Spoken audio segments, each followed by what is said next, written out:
दिनै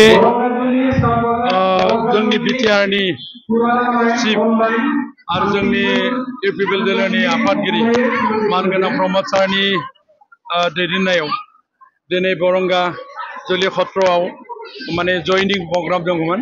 बे जयनिं प्रग्रामाव खमैबो 600नि बांसिन विभिन्न जाति जनगोष्ठीनिफ्राय जयन जाफैदों।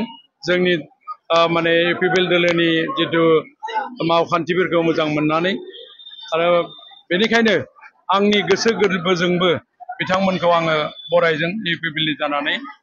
दा बे माने जोंनि बेरगाव जिल्लानि सिङाव थानाय मोनबा समस्तिनिफ्राय बेयाव माने जिखिनि माने जयन जाफैबाय बाख्नायथाव बाथ्रा। आं गोजोननाय मोनदों गरेस्वर समस्तिया सासे एमसिएल हिसाबै माने जोंनि जितु मावखान्थि बिटिआरनि जितु मावखान्थिफोर बियो माने बाख्नायथाव हाबाफारि लानानै मावनाय जादों होननानै बिथांमोना बुंदों। जेरैबायदि बिटिआरनि एरिया सिगां संकसनिफ्राय पासनियाव लागैमोन दिनै माने एक्सटेनसन जाबाय हलंगियाव लागै। बेनिखायनो जोंनि एरिया बांबाय थादों आरो जोंनि जिखिनि माने जाति जनगोष्ठीनि गेजेराव जेरैबायदि हाबाफोर मावदों माने बेयाव कोनो भेदाभेद गैया। जिहेतु जेरैबायदि सुक्तिनि समाव 2020 सननि 27 जानुवारियाव जि सुक्तियाव बुंदोंमोन शान्ति सुक्ति दिनैसिमबो शान्तिनि दङ। बेनिखायनो दिनै प्रतिटु जाति जनगोष्ठीनि बेयाव माने ज' जानानै जयनिं हाबाफारिखौ जों मोननो हादों। बे हाबाफारिनि गेजेरजों फैबाय थानाय समाव इउपिपिएल दोलोखौ बांसिन गोख्रों जागोन होनना नोंथाङा सानो?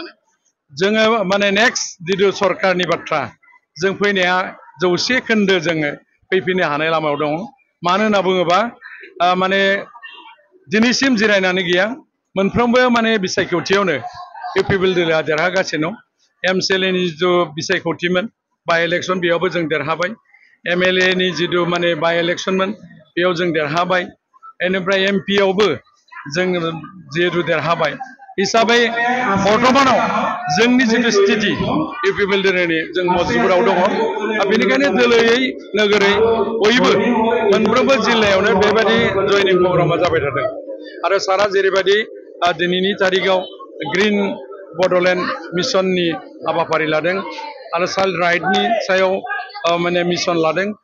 पिक मिशननिफ्राय गुडविल मिशननिफ्राय गथै साइडआवनो बेबायदि माखासे रोखोमनि जेरै माने बाख्नायथाव मोनसे आसनि UN सुपार 50 माने फरायसाफोरखौ डक्टर बा इन्जिनियार बा एपिएससि बा इउपिएससि फरायहरनाय बोसोराव माने 50सा बेफोर माने बिराद मोजां बाख्नायथाव हाबाफारि जादों होननानै रायजो राजानिफ्राय मोनसे मोजां मेसेज फैनायखौ जों मिथिनो मोनदों। आरो बेबायदिनो फरायनानै देरहासार जानाबो फैनायखौ जों मोननो हाबाय।